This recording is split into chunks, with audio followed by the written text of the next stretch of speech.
शुभकामना अभिनंदन समस्त को जे आज पवित्र 80तम स्वाधीनता दिवस रे आज डिग्री एकेडमी अनुष्ठान तरफ आज आयोजित वक्तृता प्रतियोगिता प्रथम मु धन्यवाद देवाक चाहूँगी डिग्री एकेडमी अनुष्ठान प्रतिष्ठाता आज कार्यक्रम आयोजक तथा आवाहक सामान्य चिन्मय प्रधान महोदय को एथि सहित एठारे उपस्थित थिबा समस्त प्रतियोगी मानू एवं श्रोता बंधु मानू मु स्वागत करुच्ची आज वक्तृता कार्यक्रम अंशग्रहण करथिबा प्रार्थी और प्रार्थी मानकर नाम मु जण जण करी डाकुची आ सेमाने निजर वक्तव्य उपस्थापन करिबे।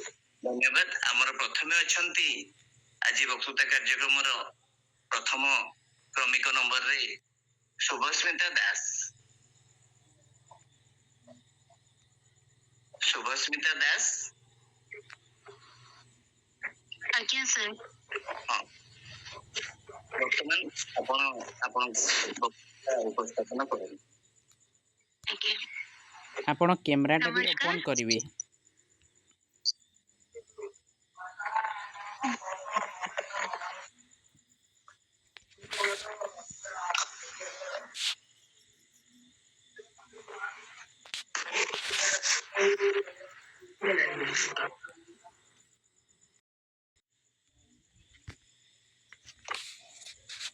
नमस्कार, मैं शुभस्मिता दास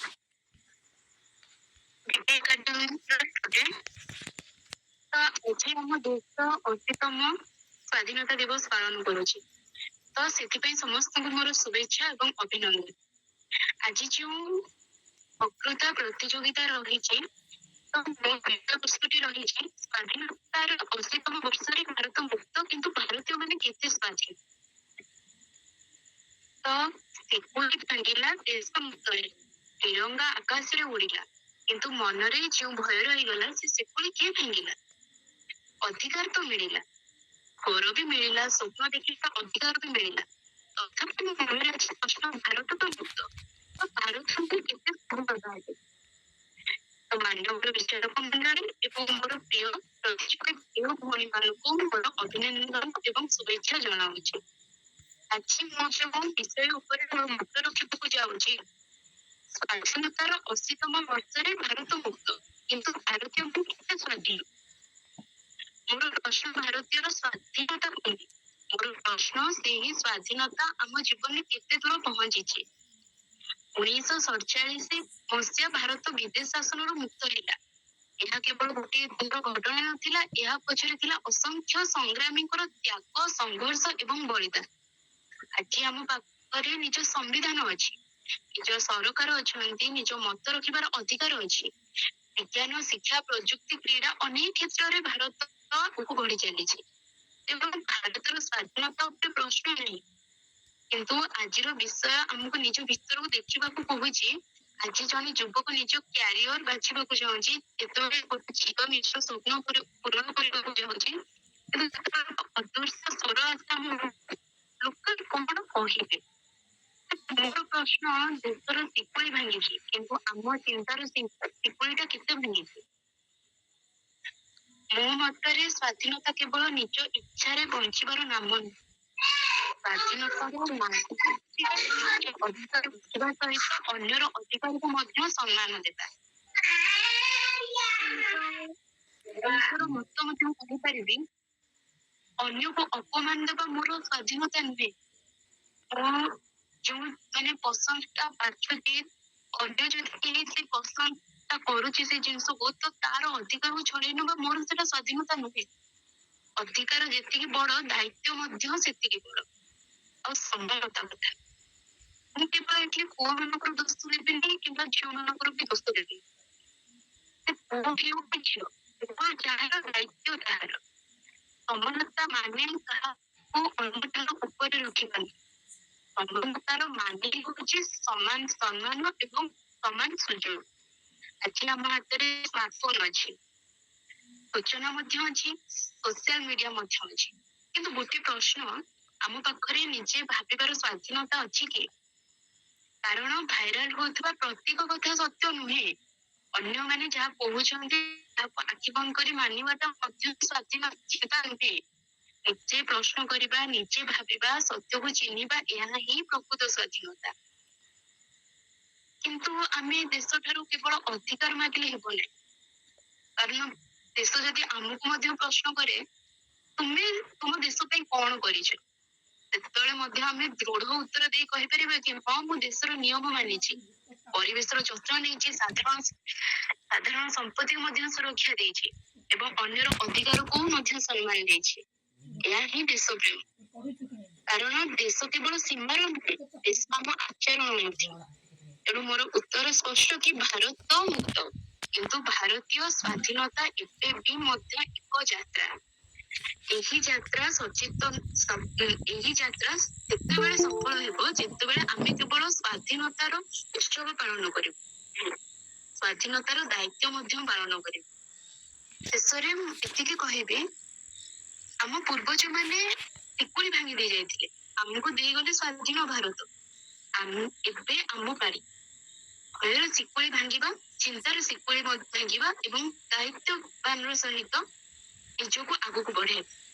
ସେମାନେ ଦେଇଗଲେ ଆମକୁ ସ୍ୱାଧୀନ ଭାରତ, ଆମେ ଗଢିବା ସ୍ୱାଧୀନତାର ଯୋଗ୍ୟ ଭାରତୀୟ। ଏତିକି କହି ମୋର ବକ୍ତବ୍ୟ ଶେଷ କରିବି।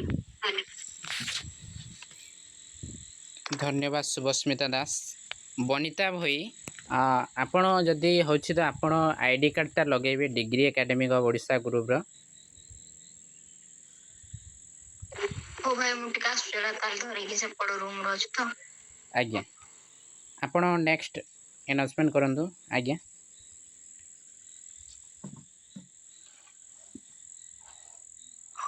ହଁ, ଧନ୍ୟବାଦ। ଆଜି ଏଇ ଯୋଉ ସୁନ୍ଦର ବକ୍ତୃତା ପ୍ରତିଯୋଗିତାରେ ଆମର ପ୍ରଥମ ପ୍ରତିଯୋଗୀ ଅତି ସୁନ୍ଦର ଭାବରେ ତାଙ୍କର ବକ୍ତବ୍ୟ ଉପସ୍ଥାପନ କଲେ। ଅତି କମ ସମୟ ମଧ୍ୟରେ ହଉ ମଧ୍ୟ ସ୍ୱାଧୀନତା ଦିବସ ବିଷୟରେ ନିଜର କିଛି ମନସ୍ଥ ରଖିଲେ, ଯାହା ଆମ ମାନଙ୍କୁ ମନକୁ ଛୁଇଁଲା। ତେବେ ବର୍ତ୍ତମାନ ନିଜର ତର୍କ ଉପସ୍ଥାପନ କରିବା ପାଇଁ ବର୍ତ୍ତମାନ ଆସୁଛନ୍ତି ଦ୍ୱିତୀୟ ପ୍ରତିଯୋଗୀ ପ୍ରିୟଙ୍କା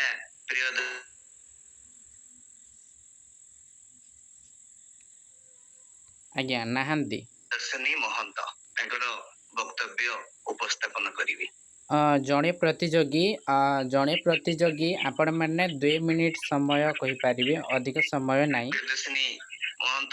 ବର୍ତ୍ତମାନ ମୁଁ ତୃତୀୟ ପ୍ରତିଯୋଗୀ ସାବିତ୍ରୀ ବାରିକଙ୍କୁ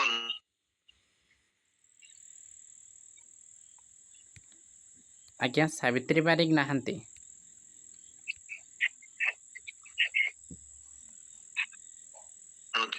ଧରିତ୍ରୀ ସାହୁ ନାହାନ୍ତି। ମଧୁ ସାର୍, ମୁଁ ଅଛି ଲାଇନରେ ଅଛି। କିଏ ଧରିତ୍ରୀ ସାହୁ ଅଛ? ଆଜ୍ଞା। ଠିକ ଅଛି।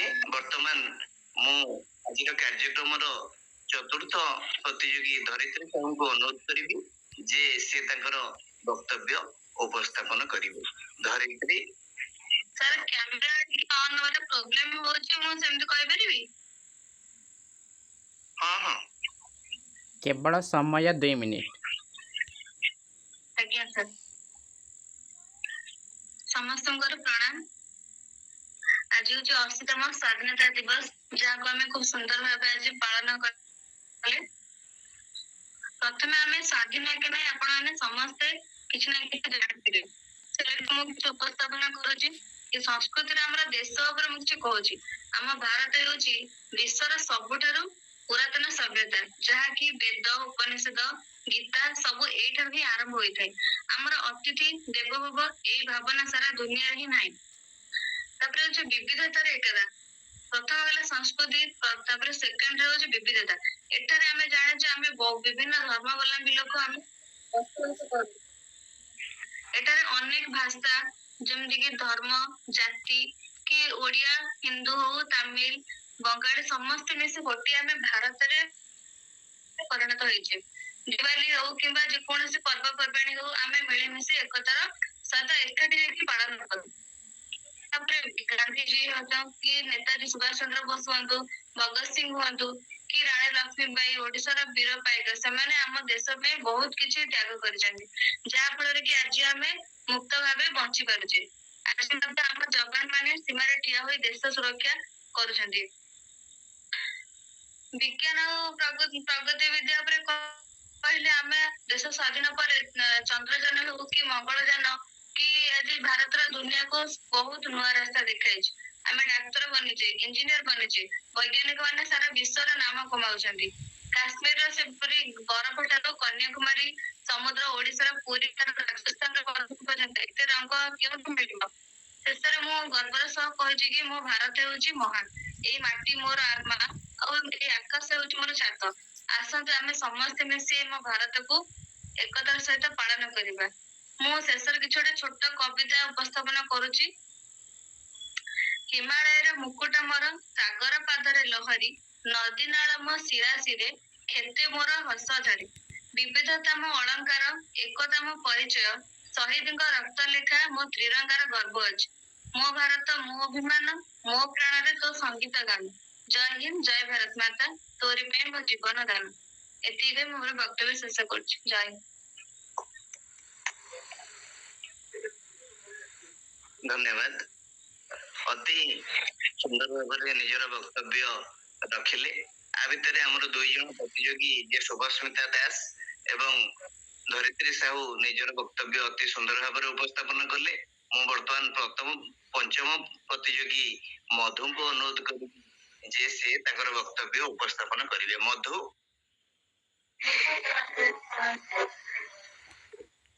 ଆଜ୍ଞା ଉପସ୍ଥିତ ନାହାନ୍ତି। ଆଜ୍ଞା, ବର୍ତ୍ତମାନ ମୁଁ ଷଷ୍ଠ ପ୍ରତିଯୋଗୀ ବନିତା ଭୋଇଙ୍କୁ ଅନୁରୋଧ କରିବି ଯେ ସେ ତାଙ୍କର ବକ୍ତୃତାରେ ତାଙ୍କ ବକ୍ତବ୍ୟ ଉପସ୍ଥାପନ କରିବେ। ବନିତା ଭୋଇ। ନମସ୍କାର, ମୁଁ Banita Bhoi, degree academy of ଓଡ଼ିଶାର ଜଣେ ଛାତ୍ରୀ। ମୁଁ ଆଜି ଏହି ଏକ ସୁନ୍ଦରମୟ ଅବସରରେ କିଛି କହିବାର ସୁଯୋଗ ପାଇଥିବାରୁ ଆପଣମାନଙ୍କ ସାମ୍ନାରେ ନିଜକୁ ବହୁତ ବହୁତ ଧନ୍ୟ ମନେ କରୁଛି। 1947 ମସିହା ଅଗଷ୍ଟ ମାସ 15 ତାରିଖରେ ଆମ ଦେଶ ସ୍ୱାଧୀନ ଲାଭ କଲା। ଏହା ପ୍ରତ୍ୟେକ ଭାରତୀୟଙ୍କ ପାଇଁ ଗୋଟେ ଚିରସ୍ମରଣୀୟ ଦିବସ ରୂପେ, କିନ୍ତୁ କୁହାଯାଏ କି ଆମ ଦେଶ ସ୍ୱାଧୀନ ହେବାର ବିଗତ 80 ବର୍ଷ, ଯୋଉଟା କି ଆଜି ଆମେ ପାଳନ କରୁଛୁ 80 ବର୍ଷର ସ୍ୱାଧୀନତା। ଏତିକି ଭିତରେ ଆମେ ଯୋଉ କହିପାରିବା କି ଯେ ଆମେ ପ୍ରକୃତରେ ସ୍ୱାଧୀନ ନା ଆମେ ଶିକ୍ଷାରେ ଦେଖନ୍ତୁ କି ଆମର ନା ଶିକ୍ଷାର ଅଧିକାର ପାଇଛେ, ସମାନତାର ଅଧିକାର ପାଇଛେ, ରାଜନୈତିକ କ୍ଷେତ୍ରରେ ମଧ୍ୟ ଅଧିକାର ପାଇଛେ, କିନ୍ତୁ ଏଇଟା କଣ ମାନେ ଆମେ ପ୍ରକୃତ ସ୍ୱାଧୀନ ତ? ଆପଣ ଦେଖିଥିବେ ଏବେ ବି ସ୍ୱାଧୀନତାର 80 ବର୍ଷ ପରେ ବି ପିଲା ପ୍ରୋଟେଷ୍ଟ ଆନ୍ଦୋଳନରେ ବସୁଛନ୍ତି। କେବଳ ଆଉ ସମାନତାର ଅଧିକାର କୁହାଯାଉଛି। ଆମ ସମ୍ବିଧାନ କହେ କି we the people of India, ଭଲରେ ଶୁଣନ୍ତୁ, we the people of India, ନା ଆମେ ଖ୍ରୀଷ୍ଟିଆନ, ନା ଆମେ ହିନ୍ଦୁ, ନା ଆମେ ମୁସଲିମ, ଆମେ ଭାରତୀୟ। କିନ୍ତୁ ପ୍ରକୃତରେ କହିଲେ ଆମେ ଭାରତୀୟ। ଯଦି ଆମେ ଭାରତୀୟ ତାହେଲେ ସେ ଧର୍ମ, ଜାତି ଏସବୁର କଥା ଉଠୁଛି କାହିଁକି? ଯଦି ଆମେ ଭାରତୀୟ ତାହେଲେ ଆମେ ସମସ୍ତଙ୍କୁ ସମାନ ବୋଲି କାହିଁକି ଭାବୁନାହାନ୍ତି? କୋଉ ଅଧିକାର, କୋଉ ସମାନତା କଥା କହୁଛନ୍ତି, କୋଉ ସ୍ୱାଧୀନତା? ରାଜନୈତିକ କ୍ଷେତ୍ରରେ ଦେଖନ୍ତୁ କି ନାରୀ ସୁରକ୍ଷା ଉପରେ ବି ଦେଖନ୍ତୁ, ନାରୀ ଆଜି ବି ଧର୍ଷିତା, ନାରୀ ପାଇଁ ସୁରକ୍ଷା ନାହିଁ। ଆମ ସମାଜ ଏବେ ବି ତାକୁ ଅଲଗା ନଜରରେ ଦେଖେ, ଘରୁ ବାହାର କରିଦିଏନି। ତ ଭାବନ୍ତୁ, ଯୋଉ ଦେଶରେ ନାରୀର କୌଣସି ସ୍ୱାଧୀନତା ନାହିଁ, ଶିକ୍ଷା କ୍ଷେତ୍ରରେ ସୁଧାର ନାହିଁ, ସମାନତାରେ ମଧ୍ୟ ବିପନ୍ନ ଦେଖାଯାଉଛି, ତ ସେଇଠି ଆମେ କିପରି ସ୍ୱାଧୀନ?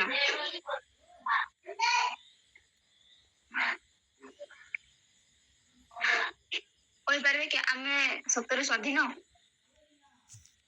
ବାସ୍ ଏବେ ଆମର ଯୋଉ ହେଲା ତମ ସ୍ୱାଧୀନତା ଦିବସର ପତାକା ଉତ୍ତୋଳନ, ସେଇଠି ଆମ ପ୍ରଧାନମନ୍ତ୍ରୀ କହିଲେ କି ବିକଶିତ ଭାରତ, ସମୃଦ୍ଧ ଭାରତ। କୋଉ ବିକଶିତ ଭାରତ? ଆସାମ ଆପଣ ଦେଖିଥିବେ ବନ୍ୟାରେ କିପରି ବୁଡିକି ଥିଲା।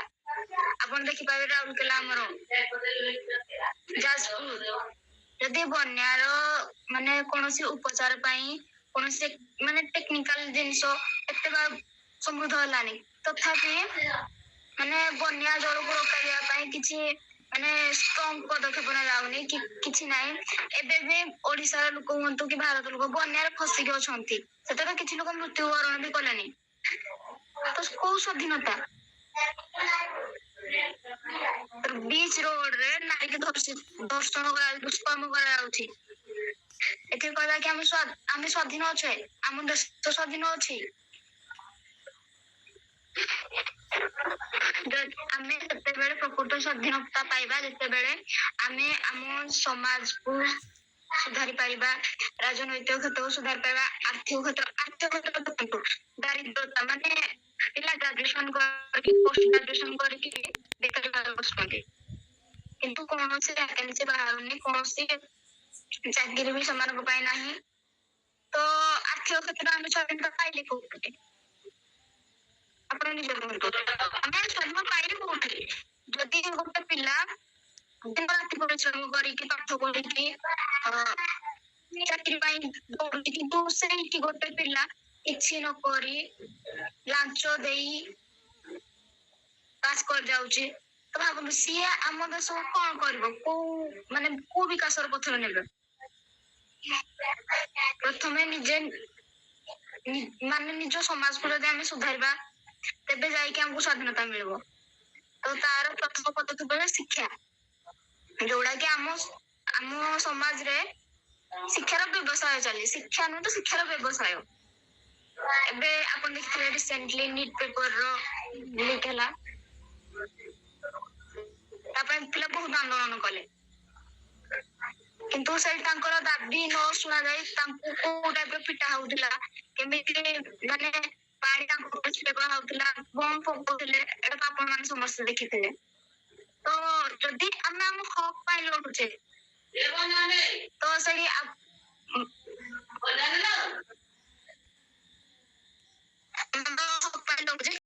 ସ୍ୱଦେଶୀ ସାମଗ୍ରୀ ବ୍ୟବହାର କରିବା ଏବଂ ସମାଜରେ ସମାନତା ଆଣିବା, ଏଇଗୁଡିକ କଲେ ହିଁ ଆମେ ପ୍ରକୃତ ସ୍ୱାଧୀନତା ପାଇପାରିବା। ଶେଷରେ ମୁଁ ଏତିକି କହିବାକୁ ଚାହେଁ, ସ୍ୱାଧୀନତା ଗୋଟିଏ ଦିନରେ ମିଳେନି, ଏହା ପ୍ରତିଦିନ ଅଭ୍ୟାସ। ଆସନ୍ତୁ ଆମେ ସମସ୍ତେ ମିଶି ପ୍ରତିଜ୍ଞା କରିବା, ନିଜକୁ ସ୍ୱାଧୀନ କରିବା ଏବଂ ଦେଶକୁ ସ୍ୱାଧୀନ କରିବା। ସ୍ୱାଧୀନତା ହେଉଛି ଆମର ଜନ୍ମଗତ ଅଧିକାର, ଯୋଉଟାକି ଆମକୁ କିଛି ଛଡେଇକି ନେଇପାରିବେ ନାହିଁ, ଏବଂ ମୁଁ ତାକୁ ହାସଲ କରିକି ହିଁ ରହିବି। ଏହା ବାଳ ଗଙ୍ଗାଧରଙ୍କର ଗୋଟେ ଲାଇନ୍ ଥିଲା। ତ ମୁଁ ଏତିକି କହିବି କି ଯଦି ଆମେ ପ୍ରକୃତ ସ୍ୱାଧୀନତା ଚାହୁଁଛନ୍ତି, ତ ଶିକ୍ଷାକୁ ଆପଣେଇବା, କାରଣ ଜଣେ ଶିକ୍ଷିତ ହେଲେ ହିଁ ତ ଦେଶକୁ ସୁଧାରି ପାରିବ ନା। ଆଉ ଯେତେବେଳେ ଦେଶ ସୁଧାରିଯିବ, ସେତେବେଳେ ସ୍ୱାଧୀନତା ଆପେ ଆପେ ଆଗକୁ ପାଖକୁ ଆସିବ। ଧନ୍ୟବାଦ। ବାକି କହି ମୋର ବକ୍ତବ୍ୟ ଶେଷ କରୁଛି। ଜୟ ହିନ୍ଦ। ଧନ୍ୟବାଦ ବନିତା ଭାଇ। ତାଙ୍କର ସ୍ୱାଧୀନତାର ବିଭିନ୍ନ ଦିଗ ଉପରେ ସେ ପ୍ରଶ୍ନ କଲେ ଯେ ଆଉ ମତ ରଖିଲେ ଯେ ସ୍ୱାଧୀନତାଟା ଗୋଟିଏ ଦିନରେ ଆମେ ହାସଲ କରିପାରିବା ନାହିଁ, ଏଟା ହଉଛି ମତ ଗୋଟେ ଅଭ୍ୟାସ।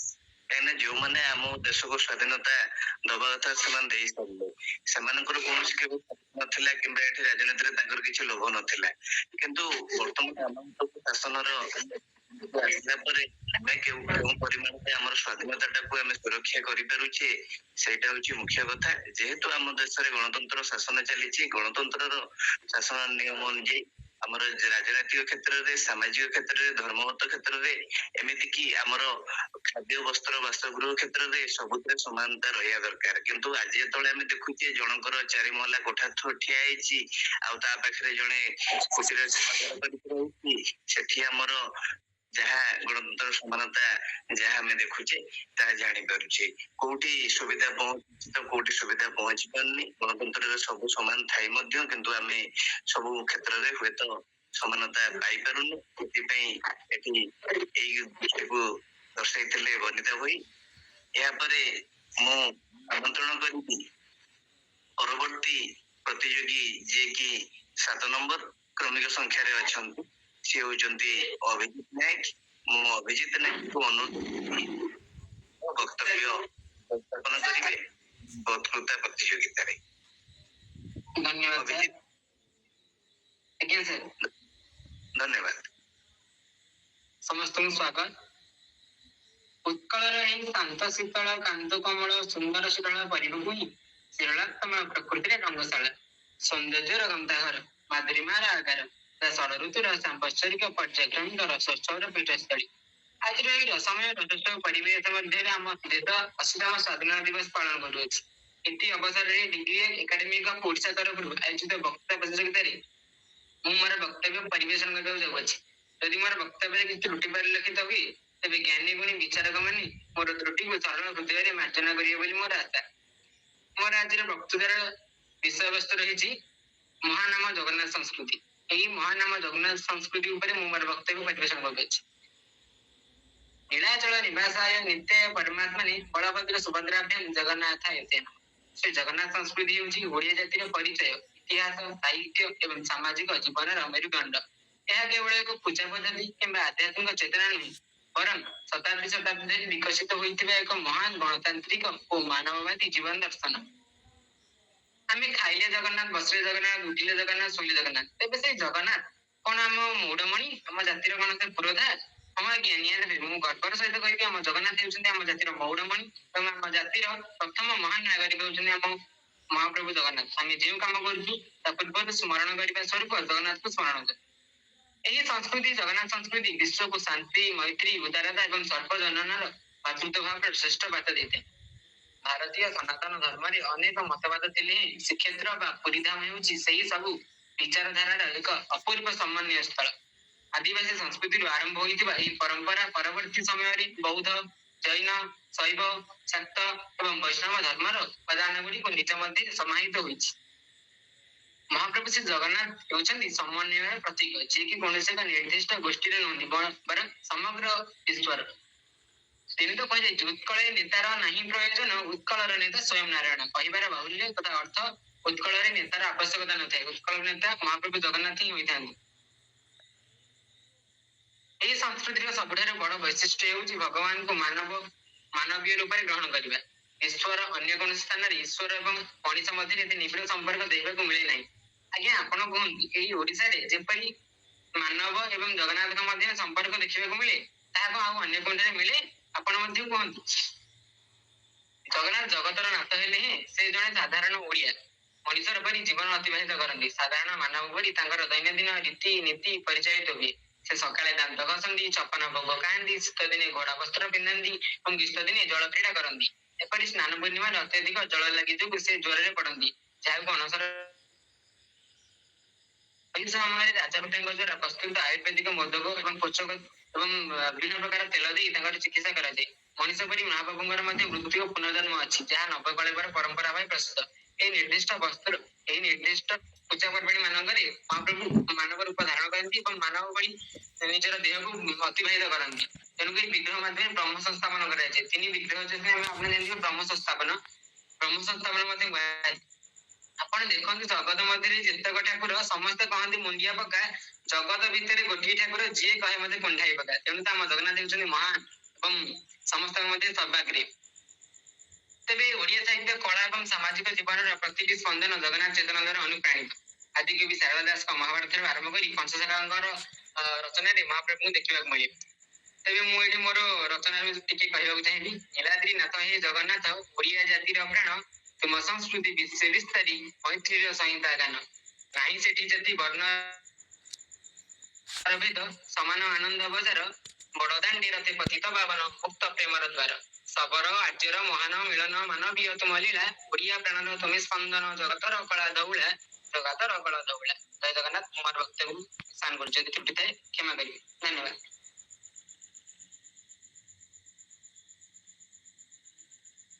ଧନ୍ୟବାଦ। ଅତି ସୁନ୍ଦର ବ୍ୟାପକ ଜଗନ୍ନାଥ ସଂସ୍କୃତିକୁ ଆମ ନିକଟରେ ଅତି କମ ସମୟରେ ସାରଗର୍ଭକ ଭାବରେ ଆଲୋଚନା କଲେ ଅତି ସୁନ୍ଦର ଭାବରେ।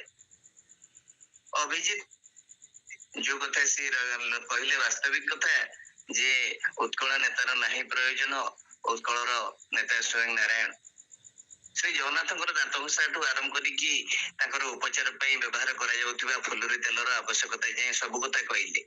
କାହିଁକିନା ଆମେ ଜାଣିଛେ ସ୍ୱୟଂ ସୂର୍ଯ୍ୟବଂଶର ପ୍ରତିଷ୍ଠାତା ଗଜପତି ସମ୍ରାଟ ପ୍ରଭୁ ଶ୍ରୀ ଜଗନ୍ନାଥଙ୍କର ଚଳନ୍ତି ପ୍ରତିମା କପିଳେନ୍ଦ୍ର ଦେବ ନିଜେ ମଧ୍ୟ ସ୍ୱୀକାର କରୁଥିଲେ ଯେ ଆମେ ସବୁ ହଉଛୁ ରାଉତ ବା ଆମେ ହଉଛୁ ସେବକ, ରାଜପୁତ୍ର ଆମେ ହେଲେ ମଧ୍ୟ ଯେ ପ୍ରଭୁ ଶ୍ରୀ ଜଗନ୍ନାଥ ହଉଛନ୍ତି ଆମର ରାଜା। ଯୋଉଠି ଆମର ଗଜପତି ରାଜା ନିହାତି ଭାବରେ ପ୍ରଭୁ ଶ୍ରୀ ଜଗନ୍ନାଥଙ୍କୁ ମୌଡମଣି ବୋଲି ସ୍ୱୀକାର କରିଛନ୍ତି, ଆମେ ମାନେ ସାଧାରଣ ପ୍ରଜା ହିସାବରେ ଆଜି ତାଙ୍କରି ପଥକୁ ଆମେ ଅନୁସରଣ କରୁଥିଲେ। ଅଭିଜିତ ନାୟକ ଅତି ଚମତ୍କାର, ଧନ୍ୟବାଦ। ବର୍ତ୍ତମାନ ମୁଁ ଆମନ୍ତ୍ରଣ କରିବି ମଞ୍ଚକୁ ଆମର 8 ନମ୍ବର କ୍ରମିକ ନମ୍ବରରେ ଥିବା ପ୍ରତିଯୋଗୀ ରୋଜାଲିନ ରାଉତରାୟଙ୍କୁ। ରୋଜାଲିନ ରାଉତରାୟ ବର୍ତ୍ତମାନ ନିଜର ବକ୍ତବ୍ୟ ଉପସ୍ଥାପନ କରନ୍ତୁ ବକ୍ତୃତା ପ୍ରତିଯୋଗିତାରେ। କ୍ଷମା କରିବେ, ରୋଜାଲିନ ରାଉତରାୟ ଉପସ୍ଥିତ ନାହାନ୍ତି, ତାଙ୍କର ଇଣ୍ଟରନେଟ୍ ଇସ୍ୟୁ ହେଉଛି। ଠିକ ଅଛି, କୌଣସି ବ୍ୟାଘାତ ବଶତଃ ଆସିପାରୁନାହାନ୍ତି ରୋଜାଲିନ ରାଉତରାୟ। ବର୍ତ୍ତମାନ ମୁଁ ପରବର୍ତ୍ତୀ ପ୍ରତିଯୋଗୀ 9 ନମ୍ବର କ୍ରମିକ ନମ୍ବରରେ ଥିବା ଉତ୍କଳ ରାଜ ପ୍ରଧାନଙ୍କୁ ଅନୁରୋଧ କରିବି ସେ ନିଜର ବକ୍ତବ୍ୟ ଉପସ୍ଥାପନ କରିବେ ବକ୍ତୃତା ପ୍ରତିଯୋଗିତାରେ। ଉତ୍କଳ ରାଜ ପ୍ରଧାନ। ସାର୍ ମୁଁ ଏବେ ଟିକେ ବାହାରେ ଅଛି, ଟିକେ ଘରକୁ 5 ମିନିଟ୍ ପରେ ଯାଇ କହୁଛି। ଠିକ ଅଛି, କୌଣସି କାର୍ଯ୍ୟ ଯୋଗୁଁ ଉତ୍କଳ ରାଜ ବର୍ତ୍ତମାନ 5 ମିନିଟ୍ ସମୟ ମାଗିଛନ୍ତି। ତେବେ ମୁଁ ପରବର୍ତ୍ତୀ ପ୍ରତିଯୋଗୀ 10 ନମ୍ବର କ୍ରମିକ ନମ୍ବରରେ ଥିବା ପ୍ରତିଯୋଗୀ ଗାୟତ୍ରୀ ପରିଡ଼ାଙ୍କୁ ଅନୁରୋଧ କରିବି ସେ ନିଜର ବକ୍ତବ୍ୟ ଉପସ୍ଥାପନ କରିବେ। ଗାୟତ୍ରୀ ପରିଡ଼ା। ଆଜ୍ଞା ସାର୍। ଗାୟତ୍ରୀ ପରିଡ଼ା ତମର ବକ୍ତବ୍ୟ ଉପସ୍ଥାପନ କର। ଜୟ ଜଗନ୍ନାଥ, ଶୁଭ ସନ୍ଧ୍ୟା। ଆଜି ହେଉଛି ପବିତ୍ର 80ତମ ସ୍ୱାଧୀନତା ଦିବସ। ଏହି 80ତମ ସ୍ୱାଧୀନତା ଦିବସ ଉପଲକ୍ଷେ ଆମର degree academy of Odisha group ତରଫରୁ ଆୟୋଜିତ ହୋଇଥିବା ଏହି ବକ୍ତୃତା ପ୍ରତିଯୋଗିତାରେ ମୋର ବିଷୟବସ୍ତୁ ବିଚାରରେ ରଖିବାକୁ ସୁଯୋଗ ଦେଇଥିବାରୁ ମୁଁ ଡିଗ୍ରୀ ଏକାଡେମୀ ଅଫ୍ ଓଡ଼ିଶା ଗ୍ରୁପର ପ୍ରତିଷ୍ଠାତା ଏବଂ ସମସ୍ତ ସଦସ୍ୟମାନଙ୍କୁ ହୃଦୟରୁ ଧନ୍ୟବାଦ ଜ୍ଞାପନ କରୁଛି। ଜାତିସଂଘର ଏକ ସର୍ଭେ ଅନୁସାରେ ଭାରତ ହେଉଛି ବିଶ୍ୱର ସବୁଠାରୁ ଅଧିକ ଯୁବ ପ୍ରବଣ ଦେଶ। ଯେଉଁ ଦେଶରେ 65% ଅଧିକ ଯୁବଶକ୍ତି ରହିଛନ୍ତି ସେ ଦେଶରେ କୌଣସି ଲକ୍ଷ୍ୟ ଅସମ୍ଭବ ନୁହେଁ। ତେଣୁ ଆଜିର ଏହି ଆଲୋଚନାର ବିଷୟବସ୍ତୁ ଯୁବପିଢ଼ି ଓ ଦେଶ ଗଠନ ଅତ୍ୟନ୍ତ ପ୍ରାସଙ୍ଗିକ। ଦେଶ ଗଠନ ପାଇଁ ଯୁବପିଢ଼ିର ମୁଖ୍ୟ ଭୂମିକା ରହିଛି। ଯେମିତିକି ସମାଜରେ ବ୍ୟାପିଥିବା ଦୁର୍ନୀତି, କୁସଂସ୍କାର ଏବଂ ଜାତି ପ୍ରଥା ଏବଂ ଅନ୍ୟାୟ ବିରୋଧରେ ନିର୍ଭୀକ ଭାବେ ସ୍ୱର ଉଠାଇବା ଯୁବପିଢ଼ିର ପ୍ରଥମ କର୍ତ୍ତବ୍ୟ। ଏବଂ ସୋସିଆଲ ମିଡିଆ ଆଉ ଆମର ଇଣ୍ଟରନେଟ ମାଧ୍ୟମରେ ଗ୍ରାମାଞ୍ଚଳରେ ସଚେତନା ସୃଷ୍ଟି କରିବା ଏବଂ ଭୁଲ ଖବର ଗୁଡ଼ିକ ବିରୋଧରେ ଲଢ଼ିବା, ଗଣତାନ୍ତ୍ରିକ ମୂଲ୍ୟବୋଧର ରକ୍ଷା କରିବା ମଧ୍ୟ ଯୁବପିଢ଼ି ମାନଙ୍କର କର୍ତ୍ତବ୍ୟ। ଏବଂ ଯୁବପିଢ଼ି ମାନଙ୍କୁ ଦେଶ ଗଠନ କରିବା ପାଇଁ ହେଲେ ଆତ୍ମନିର୍ଭରଶୀଳ ହେବା ପାଇଁ ପଡ଼ିବ। ଯେମିତିକି ଆମର ଯୁବପିଢ଼ି ମାନେ କେବଳ ସରକାରୀ ଚାକିରି ପଛରେ ଆଶା ରଖି ସରକାରୀ ଚାକିରିକୁ ଆଶା ନ ରଖି ନିଜର ଦକ୍ଷତା ବୃଦ୍ଧି କରିବା ପାଇଁ ଧ୍ୟାନ ଦେବା ଉଚିତ। ଏବଂ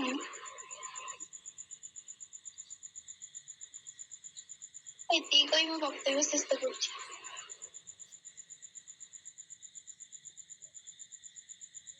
ଠିକ ଅଛି, ଧନ୍ୟବାଦ ଗାୟତ୍ରୀ ଯେ ବର୍ତ୍ତମାନ ଆମର ଯେ ପ୍ରତିଯୋଗୀ ଥିଲେ ଗାୟତ୍ରୀ ସେ ସମ୍ପୂର୍ଣ୍ଣ ତଥ୍ୟ ସହିତ ଆଲୋଚନା କରିବାକୁ ଚାହୁଁଥିଲେ, ହୁଏତ କୌଣସି କାରଣରୁ ସେ ତାଙ୍କର ବକ୍ତବ୍ୟକୁ ବନ୍ଦ ରଖିଲେ।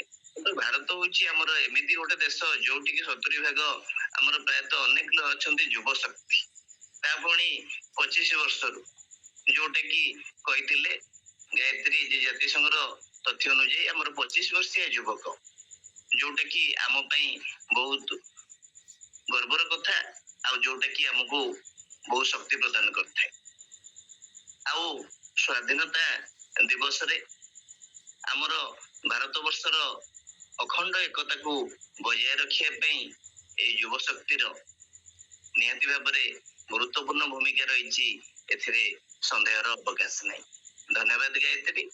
ତେବେ ମୁଁ ବର୍ତ୍ତମାନ ପରବର୍ତ୍ତୀ ପ୍ରତିଯୋଗୀଙ୍କୁ ଅନୁରୋଧ କରିବି ମଞ୍ଚକୁ, ଯିଏ ଆସିକି ନିଜର ବକ୍ତବ୍ୟ ଉପସ୍ଥାପନ କରିବେ। ବକ୍ତୃତା ପ୍ରତିଯୋଗିତାରେ ଆମର 11 ନମ୍ବର ପ୍ରତିଯୋଗୀ କ୍ରମିକ ନମ୍ବରରେ ଆମର ଶେଷରେ ରହିଛନ୍ତି, କିନ୍ତୁ ଯୋଉମାନେ ବି ଆସିପାରିନାହାନ୍ତି ବର୍ତ୍ତମାନ ଭାଗ ନେଇନାହାନ୍ତି ପ୍ରତିଯୋଗୀ ମାନେ, ସେମାନେ ପରବର୍ତ୍ତୀ ସମୟରେ କହିପାରିବେ। ବର୍ତ୍ତମାନ ମୁଁ ଆମ ପ୍ରତିଯୋଗିତାର 11 ନମ୍ବର କ୍ରମିକ ନମ୍ବରରେ ଥିବା ପ୍ରତିଯୋଗୀ ଅଭିଷେକ ସିଓଲାଙ୍କୁ ଅନୁରୋଧ କରୁଛି ସେ ନିଜର ବକ୍ତବ୍ୟ ଉପସ୍ଥାପନ କରିବେ এই বক্তৃতা ପ୍ରତିଯୋଗିତାରେ। ଅଭିଷେକ ସିଓଲା। ଆଜ୍ଞା ସାର୍, ନମସ୍କାର। ମୁଁ ଅଭିଷେକ ସିଓଳ କହୁଛି। ଡିଗ୍ରୀ ପ୍ରତିଯୋଗିତାରେ ମୋତେ ସୁଯୋଗ ମିଳିଥିବାରୁ ମୁଁ ନିଜକୁ ଧନ୍ୟ ମନେ କରୁଛି। କିନ୍ତୁ ଭାରତୀୟ ନାଗରିକମାନେ କେତେ ସ୍ୱାଧୀନ? ସମ୍ମାନୀୟ ସଭାପତି ମହୋଦୟ ଏବଂ ମୋର ପ୍ରିୟ ଭାଇ ଓ ଭଉଣୀମାନେ, ଆପଣମାନଙ୍କୁ ମୋର ସଦରର ପ୍ରଣାମ। ଆଜି ଆମେ ଏକ ସ୍ୱାଧୀନତା ଦେଶର ନାଗରିକ। 1947 ଅଗଷ୍ଟ 15 ତାରିଖରେ ଆମେ ବ୍ରିଟିଶ ଶାସନରୁ ମୁକ୍ତ ଲାଭ ପାଇଥିଲୁ। ଅସଂଖ୍ୟ ସ୍ୱାଧୀନତା ଏବଂ ସଂଗ୍ରାମୀଙ୍କର ତ୍ୟାଗ ଏବଂ ସଂଘର୍ଷର ବଳିଦାନ ଫଳରେ ଆମେ ସ୍ୱାଧୀନତା ପାଇଲୁ। ତେଣୁ ଆଜି ଆମେ ଗର୍ବ ସହକାରେ କହୁ ଭାରତ ସ୍ୱାଧୀନ। କିନ୍ତୁ ଆଜି ମୋର ପ୍ରଶ୍ନ, କେବଳ ଦେଶ ସ୍ୱାଧୀନ ହେଲା, କିନ୍ତୁ ପ୍ରତ୍ୟେକ ନାଗରିକ ପ୍ରକୃତରେ ସ୍ୱାଧୀନ ପାଇଛନ୍ତି କି? ସ୍ୱାଧୀନତାର ଅର୍ଥ କେବଳ ବିଦେଶ ଶାସନରୁ ମୁକ୍ତ ନୁହେଁ। ପ୍ରକୃତ ସ୍ୱାଧୀନତା ହେଉଛି ନିଜ ମତ ପ୍ରକାଶ କରିବାର ଅଧିକାର ଏବଂ ଶିକ୍ଷା ପାଇବାର ସୁଯୋଗ, ସମ୍ମାନର ଅଧିକାର, ନ୍ୟାୟ ପାଇବାର ଅଧିକାର ଏବଂ ଉଭୟ ମୁକ୍ତ ଭାବରେ ବଞ୍ଚିବାର ଅଧିକାର। ଆମ ଦେଶ ଆଜି ମଧ୍ୟ ଅନେକ ଲୋକର ଦାରିଦ୍ର୍ୟ ଏବଂ ଅଶିକ୍ଷିତ ଏବଂ ବେକାରୀ ସହିତ ସଂଘର୍ଷ କରୁଛନ୍ତି। କେତେକ ଲୋକ ଆଜି ମଧ୍ୟ ଜାତି, ଧର୍ମ ଏବଂ ଲିଙ୍ଗ ଏବଂ ଆର୍ଥିକ ଅସମାନତାର ସମସ୍ୟାର ସମ୍ମୁଖୀନ ହୋଇଛନ୍ତି। ଯେତେବେଳେ ଜଣେ ଶିଶୁ ଶିକ୍ଷାରୁ ବଞ୍ଚିତ ହୁଏ, ସେତେବେଳେ ଜଣେ ଯୁବକ ଅଯୋଗ୍ୟ ଥିଲେ ମଧ୍ୟ ସେ ସୁଯୋଗ ପାଏ ନାହିଁ। ସେତେବେଳେ ଆମକୁ ନିଜକୁ ପଚାରିବାକୁ ପଡେ, ଆମେ କଣ ସତରେ ସ୍ୱାଧୀନ? ଆମେ ତଥାପି ଆମେ ନିରାଶ ହୁଏ ନାହିଁ, କାରଣ ଆମେ ସ୍ୱାଧୀନତା ଆମକୁ ମୌଳିକ ଅଧିକାର ଦେଇଛି। ଆମେ ପାଖରେ ନିଜ ଭବିଷ୍ୟତ ଗଢିବା ପାଇଁ ସୁଯୋଗ ମଧ୍ୟ ଦେଇଛି। ଯୁବପିଢି ମାନେ ଶିକ୍ଷା ଏବଂ ବିଜ୍ଞାନ ଏବଂ କ୍ରୀଡ଼ାର ପ୍ରଯୁକ୍ତି କ୍ଷେତ୍ରରେ ଦେଶ ଆଗକୁ ଆଗକୁ ଯାଉଛି। ତେଣୁ ଆମେ ଦାୟିତ୍ୱ ହେଉଛି ଯେ କେବଳ ସ୍ୱାଧୀନତା ଦିବସରେ ପାଳନ କରି ନ କରି ସ୍ୱାଧୀନତାର ପ୍ରକୃତ ମୂଲ୍ୟ ବୁଝିବାକୁ ପଡିବ। ଆମେ ଅନ୍ୟ ଅଧିକାରର ସମ୍ମୁଖୀନ ଓ ଭେଦଭାବକୁ ଦୂର କରି ଦୁର୍ନୀତିର ବିରୋଧ କରିବା ଏବଂ ଦେଶର ଉନ୍ନତି ନିଜ ଯୋଗଦାନ ଦେବା। ମନେ ରଖିବା, ସ୍ୱାଧୀନ କେବଳ ଆମର ଅଧିକାର ନୁହେଁ, ଏହା ଆମର ଦାୟିତ୍ୱ ମଧ୍ୟ। ଏଥିପାଇଁ ମୋର ବକ୍ତବ୍ୟ ଶେଷ କରୁଛି।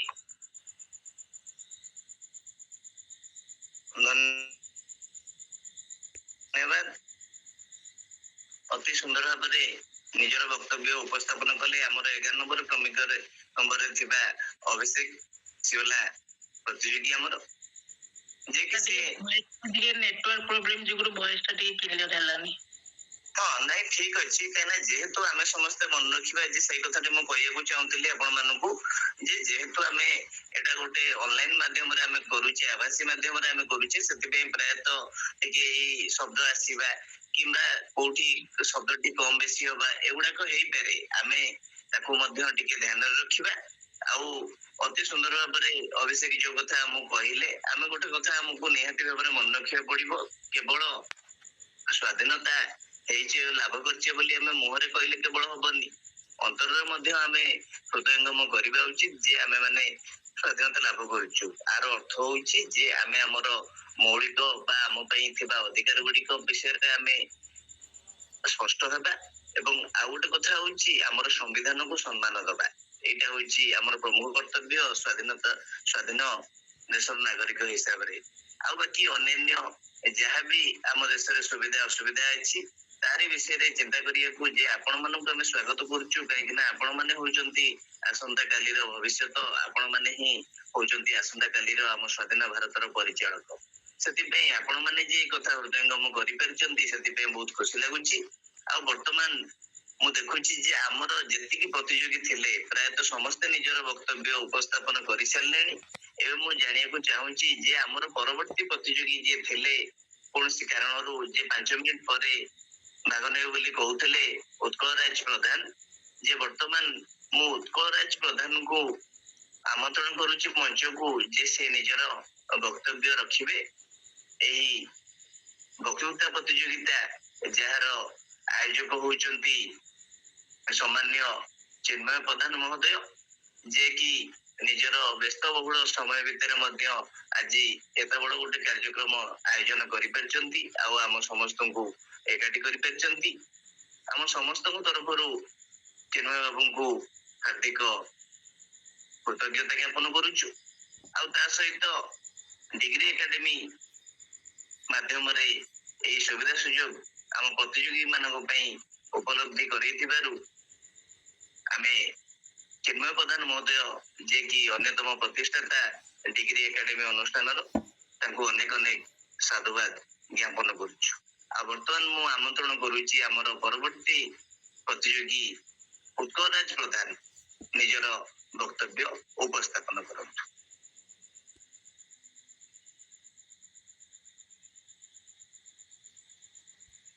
ଯଦି ବି ଉତ୍କଳରାଜ ପ୍ରଧାନ ପ୍ରସ୍ତୁତ ହେଇପାରିନାହାନ୍ତି ବା ଆଉ କିଛି ସମୟ ନେବେ, ଆଉ ଅନ୍ୟମାନେ ଯୋଉମାନେ ରହିଯାଇଥିଲେ ସେମାନେ କହିବାକୁ ଚାହୁଁଛନ୍ତି କି ଉତ୍କଳରାଜ ପ୍ରଧାନଙ୍କ ପରେ ଅନ୍ୟମାନେ କେହି? ନା, ଆମର ଯେତିକି ପ୍ରତିଯୋଗୀ ଥିଲେ ବର୍ତ୍ତମାନ ଉତ୍କଳରାଜ ପ୍ରଧାନ ଏକୁଟିଆ ଅଛନ୍ତି। ତେବେ ଉତ୍କଳରାଜ ପ୍ରଧାନ ବର୍ତ୍ତମାନ ଆପଣ ପ୍ରସ୍ତୁତ ତ ଆପଣଙ୍କର ବକ୍ତବ୍ୟ ରଖିବାକୁ? ଆଉ 1 ମିନିଟ୍ ଟିକେ ପହଞ୍ଚିଗଲିଣି ଘରେ। ଠିକ ଅଛି। ଏବେ ଉତ୍କଳରାଜ ପ୍ରଧାନ କାମ ବାହାରେ ଥିବାରୁ ସେ 1 ମିନିଟ୍ ସମୟ କହିଛନ୍ତି। ତେବେ ସେ ପ୍ରସ୍ତୁତ ହେଇଗଲେ ଆମକୁ ନିହାତି ଭାବରେ ଜଣେଇଦେବେ ଯେ 1 ମିନିଟ୍ ଭିତରେ। ବର୍ତ୍ତମାନ ଏଇ ଯୋଉ 1 ମିନିଟ୍ ର ଗୋଟେ ଛୋଟିଆ ଅବଧି ରହିଛି ଆମ ପାଖରେ, ମୁଁ ବର୍ତ୍ତମାନ ଆମର ଅତି ଆଦରର ଆଉ ସମ୍ମାନୀୟ ଡିଗ୍ରୀ ଏକାଡେମୀ ଅନୁଷ୍ଠାନର ପ୍ରତିଷ୍ଠାତା ଚିନ୍ମୟ ପ୍ରଧାନ ମହୋଦୟଙ୍କୁ ପଦ ଦିପଦ ଏଇ କାର୍ଯ୍ୟକ୍ରମ ସମ୍ବନ୍ଧରେ କେମିତି ତାଙ୍କର ଚିନ୍ତାଧାରା ଆସିଲା ବା ସେ କେମିତି ଗୋଟେ ଚିନ୍ତା କଲେ ଏଇ କାର୍ଯ୍ୟକ୍ରମ ପାଇଁ ତା ବିଷୟରେ 1 ମିନିଟ୍ ମଧ୍ୟରେ ତାଙ୍କର କିଛି ଚିନ୍ତାଧାରା ଆମ ସାଙ୍ଗରେ ଭାବ ବିନିମୟ କରିବେ। ଆଉ ତା ଭିତରେ ଉତ୍କଳରାଜ ପ୍ରଧାନ ନିଜର ବକ୍ତବ୍ୟ ରଖିବେ। ଚିନ୍ମୟ ବାବୁ, ଡିଗ୍ରୀ ଏକାଡେମୀର ପ୍ରତିଷ୍ଠାତା। ଧନ୍ୟବାଦ ସିଲୁ ପଣ୍ଡା ଆଜ୍ଞା। ମୁଁ ଜଣେ ଡିଗ୍ରୀ ଏକାଡେମିକ ଓଡ଼ିଶା ଅନୁଷ୍ଠାନ ଗ୍ରୁପର ପ୍ରତିଷ୍ଠାତା, ଯାହାକି ମୁଁ ଆଜି ଭାବିଲି ଯେ ଆମର ଅନେକ ଛାତ୍ରଛାତ୍ରୀଗଣ ଅଛନ୍ତି, ତ ଆଜି ଆମେ ଗୋଟେ ପ୍ରୋଗ୍ରାମ୍ କରିଲେ ଇଣ୍ଡିପେଣ୍ଡେନ୍ସ ଡେ ଉପରେ ବା ସ୍ୱାଧୀନତା ଦିବସ ଉପରେ ଯଦି ଆମେ କିଛି ଡିବେଟ୍ ରଖିବା ତ ତାହା ଭଲ ହେବ ବୋଲି ମୁଁ ଭାବିଲି। ତ ବଟ୍ ଆଜି ଯେଉଁ 80ତମ ଯେଉଁ ସ୍ୱାଧୀନତା ଦିବସ ପାଳନ ହୋଇଛି, ତ ଆମର ଡିଗ୍ରୀ ଏକାଡେମିକ ଓଡ଼ିଶା ଗ୍ରୁପରେ ମଧ୍ୟ ଆଜି ମଧ୍ୟ ସନ୍ଧ୍ୟା 7ଟାରେ ଆୟୋଜିତ ହେବାକୁ ହେଇଛି ଏଇଟା। ତ ଆମେ ଜାଣିବା ଯେ ଛାତ୍ରଛାତ୍ରୀଙ୍କ ମଧ୍ୟରେ କେତିକି ଜ୍ଞାନ ଆହରଣ ହେଉଛି ବା ସେମାନେ ଯେତେବେଳେ କଲେଜ ବା ମହାବିଦ୍ୟାଳୟ ସ୍କୁଲ କଲେଜ ଯେଉଁଠାରେ ଡିବେଟ୍ ଦେଉଛନ୍ତି, କେତେକ ପ୍ରତିଯୋଗୀ କହୁଛନ୍ତି କି ନା ମୋର ଡିବେଟ୍ ଉପରେ ମୋର କିଛି ଜ୍ଞାନ ଆହରଣ ନାହିଁ। ତ ଆମେ ଏଇ ହିସାବରେ ଆମେ ଆଣିଲୁ ଯେ ବା ଆମେ ସେଲିବ୍ରେଟ୍ କରିବା କଥା, ଏଇଟା ହେଉଛି ଗୋଟେ ନ୍ୟାସନାଲ୍। ଆଜିର ଦିବସଟି ହେଉଛି ପବିତ୍ର ଦିବସ, ଯାହାକି ସ୍ୱାଧୀନତା ଦିବସ। ତ ଛାତ୍ରଛାତ୍ରୀମାନେ ଗୁଣାତ୍ମକ ଶିକ୍ଷା, ଯାହାକି ସେମାନେ ମଧ୍ୟ ଆଗାମୀ କେଉଁଠି କଲେଜରେ ବା ମହାବିଦ୍ୟାଳୟରେ ଡିବେଟ୍ ଦେଇନଥିବେ, ତ ସର୍ବପ୍ରଥମେ ସେମାନେ ଶିଖିବାକୁ ହେବେ କି ଡିବେଟ୍ ଦେବା ପାଇଁ। ତ ସମସ୍ତ କ୍ଷେତ୍ରରେ ସେମାନେ ମଧ୍ୟ ପ୍ରତିଯୋଗିତା କରିଲେ ଆଗକୁ ମଧ୍ୟ ଉନ୍ନତି ହେବ।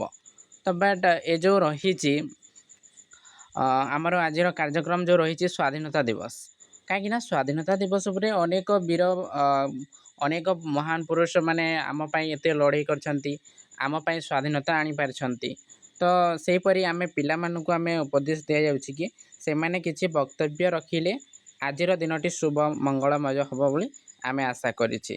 ତ ଆଜି ଯେଉଁ ରଖା ହେଇଛି କାହିଁକିନା ଯେଉଁମାନେ ଡିବେଟ୍ ଦେଇ ଜାଣନ୍ତି ନାହିଁ ସେମାନେ ବି ଆଜି ଆମ ଅନୁଷ୍ଠାନରେ ଉପସ୍ଥିତ ଅଛନ୍ତି। ସେମାନେ ଜାଣିଛନ୍ତି କି ସେ ପ୍ରତିଯୋଗୀମାନେ ଯେ ସାର୍ ମୁଁ ନର୍ଭସ୍ ହେଇଯାଉଛି କହୁଥିଲେ ଯେ କି ଗାୟତ୍ରୀ ପରିଡ଼ା, ସେ ମଧ୍ୟ ଆଜି କିଛି ସମୟ ଦେଇକି ମଧ୍ୟ ଭଲ ଭାବରେ କହିଲେ। ଏବଂ ଅଭିଷେକ ସିଂହଳ ସିଏ ବି ମଧ୍ୟ ତାଙ୍କର ଅତି ସୁନ୍ଦର ବକ୍ତବ୍ୟ ରଖିଲେ। ଶୁଭସ୍ମିତା ଦାସ ସେ ମଧ୍ୟ ଜଣେ କଣ୍ଠଶିଳ୍ପୀ, ବକ୍ତୃତାଜ୍ଞ, ଏ ସମସ୍ତ ତାଙ୍କ ଦ୍ୱାରା ସବୁକିଛି ସମ୍ଭବ ହୋଇପାରେ। କିନ୍ତୁ ସିଏ ତାଙ୍କ ଇଣ୍ଟରନେଟ୍ ଯୋଗୁଁ ଟିକେ ଇଣ୍ଟରନେଟ୍ ଇସ୍ୟୁ ଯୋଗୁଁ ଟିକେ ତାଙ୍କର ପ୍ରୋବ୍ଲେମ୍ ହେଉଥିଲା ବକ୍ତବ୍ୟ ସମୟରେ, କିନ୍ତୁ ଭଲ ଥିଲା। ବନିତା ଭୋଇ ଯେହେତୁ ଆମ ଡିଗ୍ରୀ ଏକାଡେମିକ୍ ଅଫ୍ ଓଡ଼ିଶା ଗ୍ରୁପ୍ର ଜଣେ ମେମ୍ବରସିପ୍ ନେଇଛନ୍ତି, ସେ ମଧ୍ୟ ବହୁତ ଭଲ କହିଲେ। ଏବଂ ଆମର ଉତ୍କଳ ରାଜ ସିଲୁ ପଣ୍ଡା ଆଜ୍ଞା, ସେ ଆଜ୍ଞା ମଧ୍ୟ ଆମେ ତାଙ୍କୁ ଯୋଗାଯୋଗ କରିଥିଲୁ, ବଟ୍ ଆମେ ସେ ଗ୍ରୁପ୍ରେ ମଧ୍ୟ ଯେକୌଣସି କାର୍ଯ୍ୟକ୍ରମ ହେଉଛି ତ ଆମେ ସିଲୁ ପଣ୍ଡା ଆଜ୍ଞାକୁ ଜଣାଉଛୁ। ତ ଆପଣ ଆଜି ସଂଯୋଜକ ହେବେ ବା ଯେଉଁ ପ୍ଲାଟଫର୍ମରେ ଆପଣଙ୍କୁ ସୁଯୋଗ ଦିଆହେଉଛି ତ ଆପଣ ମଧ୍ୟ ଏ କାର୍ଯ୍ୟକ୍ରମଟି ଆରମ୍ଭ କରିବେ ବୋଲି ଆମେ ଉପସ୍ଥିତ କରୁଛି। ତ ଆମେ ଆଗାମୀ ପିଢ଼ିରେ ଯେମିତି ଉନ୍ନତି କରିବା ସେହିପରି ଆମେ ଚାହିଁବା କଥା ଯେ ଆଜିର ଦିନଟି ସମସ୍ତଙ୍କ ପାଇଁ ଶୁଭମଙ୍ଗଳ ହେଉ। ଧନ୍ୟବାଦ ଆଜ୍ଞା।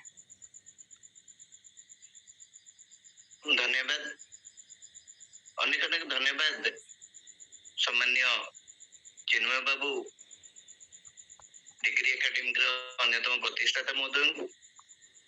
ଯାହା ହଉ ଆଜି ତାଙ୍କର ଏଇ ଯୋଉ ମହତ୍ ଉଦ୍ଦେଶ୍ୟ ବିଷୟରେ ଆଜି ଜାଣି ଆମେ ବହୁତ ଖୁସି ହେଲୁ। ଆଉ ଚିନ୍ମୟ ବାବୁଙ୍କ ନିମନ୍ତେ ଆଉ ଡିଗ୍ରୀ ଏକାଡେମି ପ୍ଲାଟଫର୍ମ ଯୋଗୁଁ ଆମେ ମାନେ ଆଜି ଏକାଠି ହେଇପାରିଲେ। ଆଉ ଆଜି ବହୁତ କିଛି ପବିତ୍ର ଦିବସରେ ଆଜି ଦିବସ ବିଷୟରେ ଆମେ ଅନେକ କଥା କିଛି ଜାଣିପାରିଲେ। ଆଉ ବର୍ତ୍ତମାନ ମୁଁ ଆଉ ତ ହୁଏତ ଆମର ଅନ୍ୟ ଯଦି କେହି ପ୍ରତିଯୋଗୀ ଅଛନ୍ତି ତେବେ ନିହାତି ସେ ଆମକୁ ଜଣାଇ ପାରିବେ। କିନ୍ତୁ ବର୍ତ୍ତମାନ ଦେଖିଲେ କେବଳ ଅଛନ୍ତି ଉତ୍କଳରାଜ ପ୍ରଧାନ ଆମ ଶେଷ ପ୍ରତିଯୋଗୀ। ତାଙ୍କୁ ମୁଁ ଅନୁରୋଧ କରିବି ସେ ଯଦି ପ୍ରସ୍ତୁତ ହେଇଯାଇଛନ୍ତି ନିଜର ବକ୍ତବ୍ୟକୁ ଉପସ୍ଥାପନ କରିବେ ଆମର ଆଜି এই ডিগ্রি একাডেমিক মঞ্চରେ। ଉତ୍କଳରାଜ ପ୍ରଧାନ, ଆଜ୍ଞା ସାର୍। ଆପଣଙ୍କର ବକ୍ତବ୍ୟ ରଖନ୍ତୁ। ଜୟ ଜଗନ୍ନାଥ, ବନ୍ଦେ ଉତ୍କଳ ଜନନୀ, ଭାରତ ମାତା କି ଜୟ। ଆପଣଙ୍କ କ୍ୟାମେରା ଓପନ୍ କରନ୍ତୁ। ଆଜ୍ଞା ଆଜ୍ଞା ଆଜ୍ଞା ଠିକ ଅଛି। ପବିତ୍ର 80ତମ ସ୍ୱାଧୀନତା ଦିବସ ଅବସରରେ ଡିଗ୍ରୀ ଏକାଡେମିକ ଗ୍ରୁପର ମାନେ ପ୍ରତିଷ୍ଠାତା ମାନେ ସର୍ବେ ସର୍ବା କହିବାକୁ ଗଲେ ଚିନ୍ମୟ ସାର୍ଙ୍କୁ ମୋର ପ୍ରଣାମ। ତାପରେ ଅଛନ୍ତି ଉତ୍କଳ କେଶରୀ ସାର୍ଙ୍କୁ ମୋର ପ୍ରଣାମ। ତାପରେ ଏଠାରେ ସମସ୍ତ ମୋର ଛୋଟ ବଡ ସହପାଠିନୀଗଣ ଏବଂ ଛୋଟ ବଡ ଭାଇ ଭଉଣୀ ମାନେ ସମସ୍ତଙ୍କୁ ମୋର ପ୍ରଣାମ ଏବଂ 80ତମ ସ୍ୱାଧୀନତା ଦିବସ ଅବସରରେ ମୋର ଶୁଭେଚ୍ଛା ଅଭିନନ୍ଦନ। ମୁଁ ଉତ୍କଳରାଜ ପ୍ରଧାନ, ତାଳଚେର ସ୍ୱୟଂଶାସିତ ମହାବିଦ୍ୟାଳୟ ତାଳଚେରର ଛାତ୍ର ଅଟେ। ମୋର ଆଜିର ପ୍ରବନ୍ଧର ମୁଁ ଶୀର୍ଷକ ରଖିଛି କି ଆମେ ବିକଶିତ ଭାରତରେ ଯୁବପିଢିଙ୍କର ଭୂମିକା ବା ଯୁବପିଢିଙ୍କର ଗୁରୁତ୍ୱ।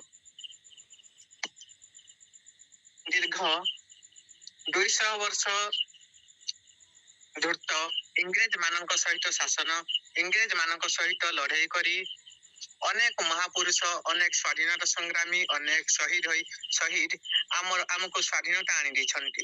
ଆଜି ଆମେ ସ୍ୱାଧୀନତାର 80ତମ ଦିବସ ପାଳନ କରୁଅଛୁ। ସହର ଠାରୁ ପଲ୍ଲୀ ସବୁଠାରେ ଆଜି 80ତମ ସ୍ୱାଧୀନତା ଦିବସର ଉତ୍ସାହ ଦେଖିବାକୁ ମିଳୁଛି। ଛୋଟରୁ ବଡ ସମସ୍ତେ ଆଜି ଆନନ୍ଦିତ, କାରଣ ଆଜି ଆମ ଦେଶ ସ୍ୱାଧୀନ ହୋଇଥିଲା। ଯେଉଁମାନେ ସ୍ୱାଧୀନ କରିଥିଲେ ସେମାନେ ଏବେ ଆମ ପାଖରେ ନାହାନ୍ତି ସତ, କିନ୍ତୁ ତାଙ୍କର ଆଦର୍ଶ, ତାଙ୍କର ପ୍ରେରଣା, ତାଙ୍କର ଚିନ୍ତାଧାରା, ବ୍ୟକ୍ତିତ୍ୱ ଆମକୁ ଆଗାମୀ ଦିନରେ ବିକଶିତ ଭାରତ କରିବା ପାଇଁ ଏକ ସ୍ୱପ୍ନ ଦେଖାଉଛି ଏବଂ ଜାଗ୍ରତ କରାଉଛି।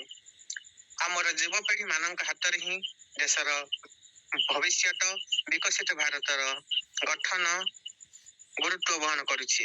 କାରଣ ଦେଶର ଯୁବପିଢ଼ି, ଛାତ୍ର ସମାଜ ହିଁ ଦେଶକୁ ଏକ ନୂତନ ରୂପରେଖରେ ସଜାଇ ପାରିବେ, ଦେଶକୁ ବିଶ୍ୱର ପ୍ରଥମ ଦେଶ ଭାବରେ ପରିଚିତ କରାଇ ପାରିବେ। ଆମ ଦେଶ ବି କୋଉ ଗୁଣରେ କମ୍ ନୁହେଁ। ପ୍ରାକୃତିକ ସମ୍ପଦ, ତାପରେ ବିଭିନ୍ନ ପ୍ରକାର ଶିଳ୍ପ, ଖଣି ଖନନ, ତାପରେ ବିଭିନ୍ନ ପ୍ରକାରର ଉତ୍ପାଦିତ ଦ୍ରବ୍ୟ, ତାପରେ ଖଣିଜ ଦ୍ରବ୍ୟ, ସବୁଥିରେ ଆମ ଦେଶ ଭରପୁର।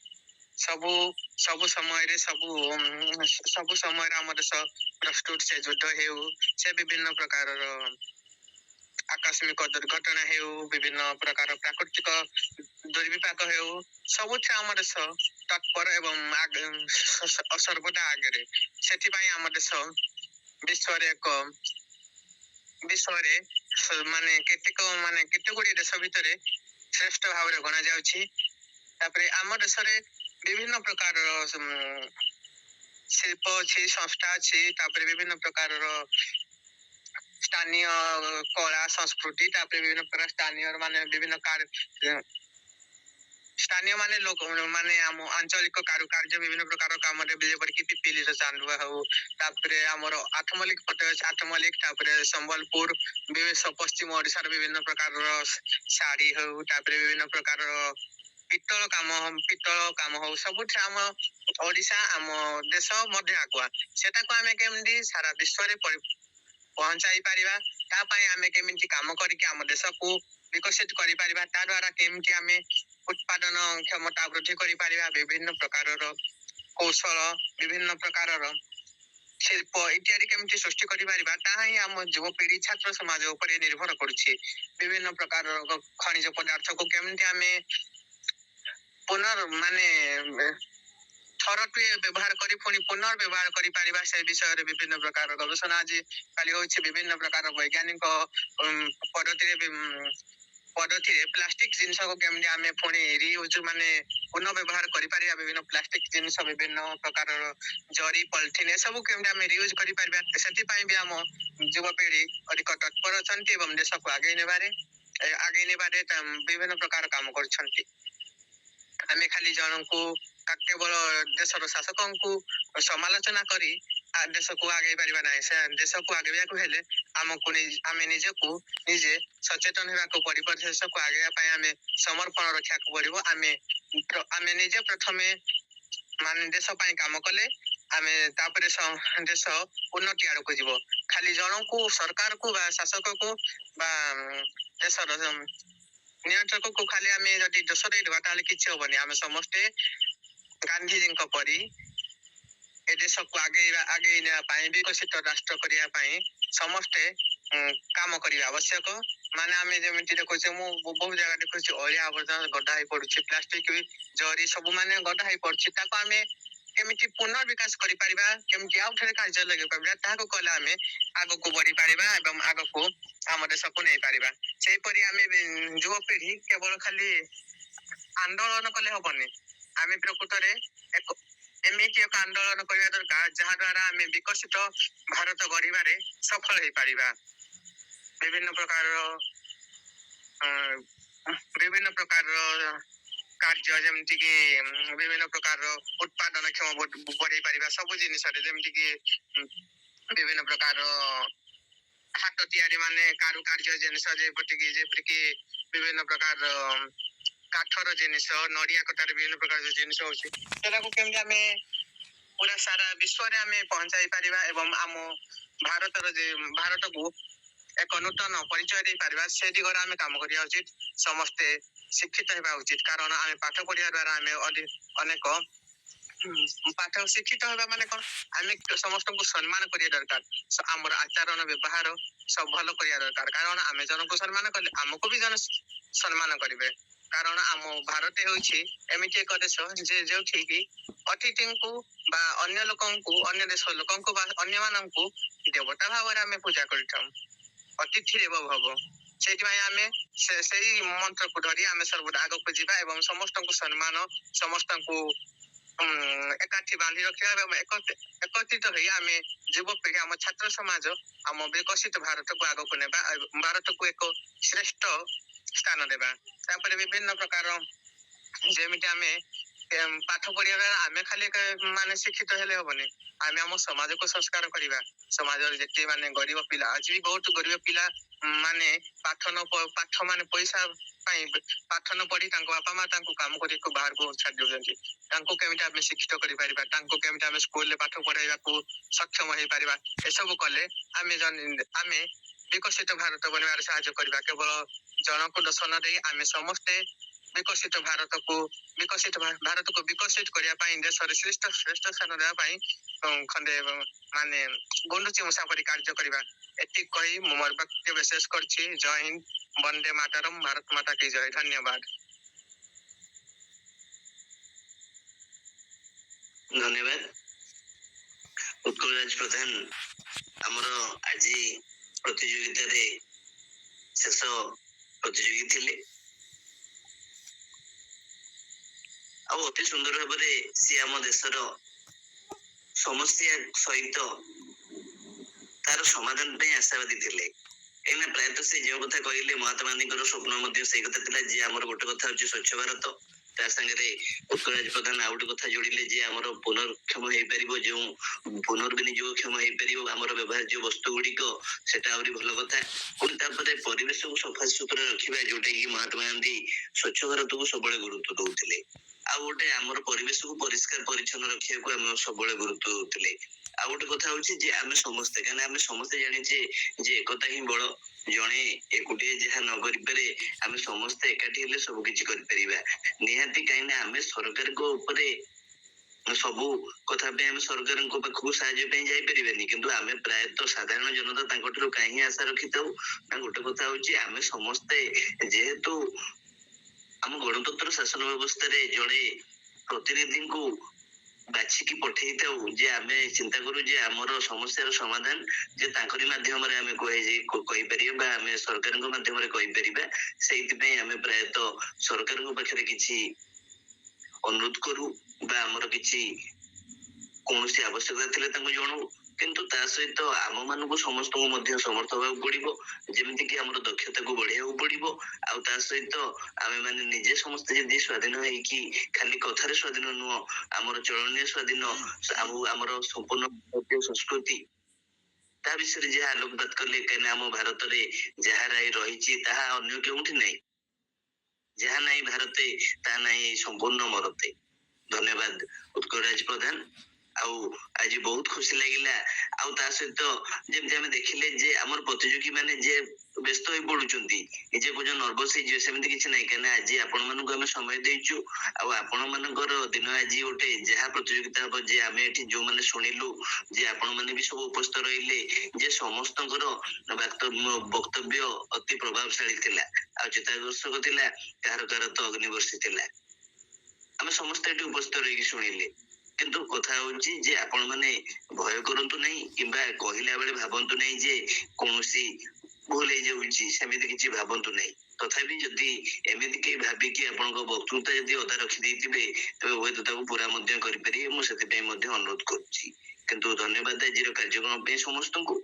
ଆଉ ଯଦି କେହି ବକ୍ତବ୍ୟ ରଖିବେ, ନିହାତି ବକ୍ତବ୍ୟ ରଖିପାରିବେ। ତ ଆମର ସମସ୍ତ ପ୍ରତିଯୋଗୀ ମାନେ ସମାପ୍ତ ହୋଇସାରିଛନ୍ତି। ଆମର ସମସ୍ତ ପ୍ରତିଯୋଗୀ ମାନେ ବାକି ଯେଉଁ ରହିଯାଇଛନ୍ତି, ସେଇମାନେ ତାଙ୍କର ଇଣ୍ଟରନେଟ୍ ଯୋଗୁଁ କାହାର କିଛି ସୁବିଧା ନଥିଲା, ତ ସେଇ ଯୋଗୁଁ ସେମାନେ ମାନେ ଉପସ୍ଥିତ ରହିପାରିଲେ ନାହିଁ। ତ ଆମେ ବର୍ତ୍ତମାନ ସଭାଟି ଆମର ଯେଉଁ କାର୍ଯ୍ୟକ୍ରମଟି ଥିଲା ସ୍ୱାଧୀନତା ଦିବସ ଉପରେ, ଆଜି ବହୁତ ଅତି ସୁନ୍ଦର ଭାବରେ ସଫଳ ହୋଇଯାଇଛି।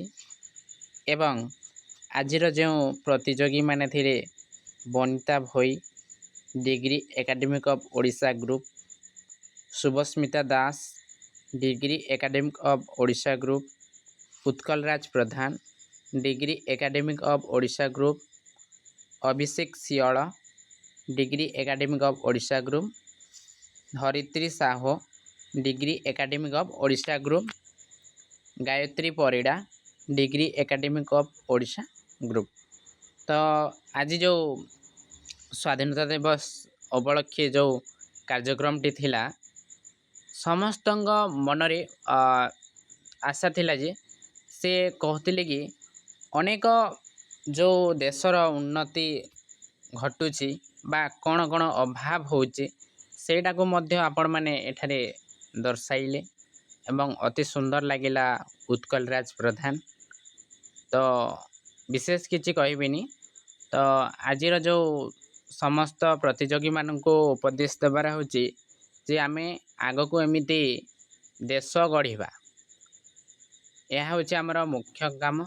तो हमर मुख्य काम मुख्यतः होची पाठ पढ़िबा, आमे पाठ पढ़ी देश गढ़िबा। तो विशेषतः जो रही स्वाधीनता दिवस उपरे अनेक सारा देश बा सारा विश्व रे कौन होची आमर पालन होची कहीं से गोटे जातीय आमर जातीय सम्मान पताका जो रही। तो आमे सेटा को आमे सम्मान न देबा बा सम्मान न देले किछि हब नै। जो सम्मान देबा ही प्रकृत कार्य। तो आमे जोठी देखिले फ्लैग बा जोठी पताकाटी तले पड़ी जाइथिले सेटा को आमे उठेकी भी आनी पारिबा कहीं आमर कर्तव्य कहीं देशर भविष्य। तो आमे जदि सम्मान न देबा तो आगामी काल रे आ सम्मान पाइबा नहीं आज्ञा। तो जन को जदि आमे सम्मान देबा बा सम्मान जनकटू शिखिबा से होची प्रकृत। तो विशेष किछि कहबिनी आउ आजिर एही कार्यक्रमटी सभाटी संग होची। तो एटी आमे रहिले। धन्यवाद।